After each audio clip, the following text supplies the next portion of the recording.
أهلا وسهلا بمطبخ حنين. رمضان كريم. اليوم وصفتنا عن كرات التمر مع البسكوت، فيلا نبدأ. هلا معنا المكونات هون. معنا كاسة تمر كامل، كاسة بسكوت مطحن، كاسة مي نص دافي، معلقتين زبدة، صحن هيل وقرفة.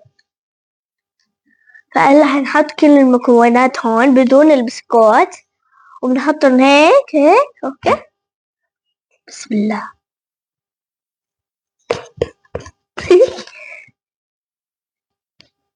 فهلا حطينا التمر، هلا حنحط المي الدافية وبعد بنكمل.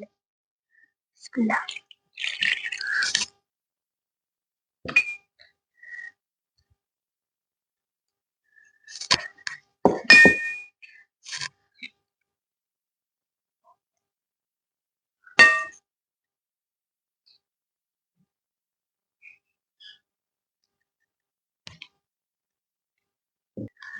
هلا حطينا كل المكونات وليكوا هلا شلون حطيناهم. هلا حنحطهم على الغاز ليذوبوا. اوكي يلا. فهلا حطينا التمر على الغاز، ليكوا هلا شلون صار يعني معجن. فهلا حطيناهم مع البسكوت المطحن، فهلا حنحركهم. بسم الله. وهلا احنا عملنا التقليبة هيك مثل هيك، فحتى يصيروا عجينة بنعمل فيهم طابات عشان تشوفوا أطيب شغلة.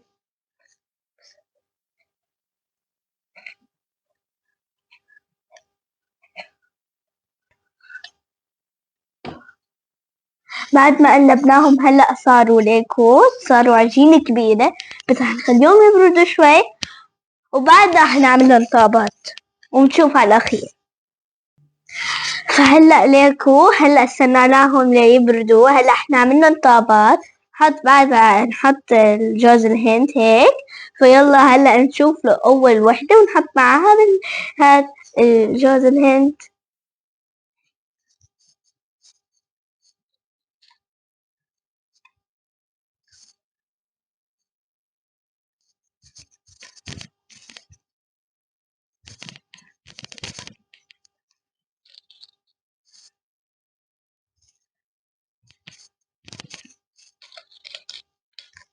آسفة.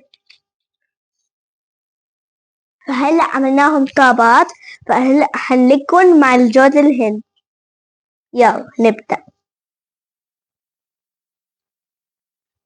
ليكم أحلاها.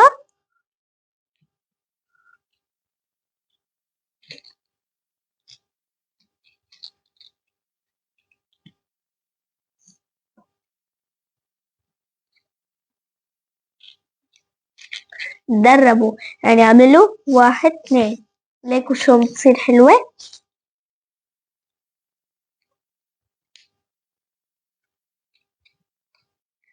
فهلأ ليكم عملناها سلو بولز، هلأ حطيناهم على شكل وردة. ليكم أحلاها. فما تنسوا لايك شير سبسكرايب، وإن شاء الله تدوقوها بالعافية، وإن شاء الله ألف صحة. باي. نشوفكم بالفيديو الجاي. باي.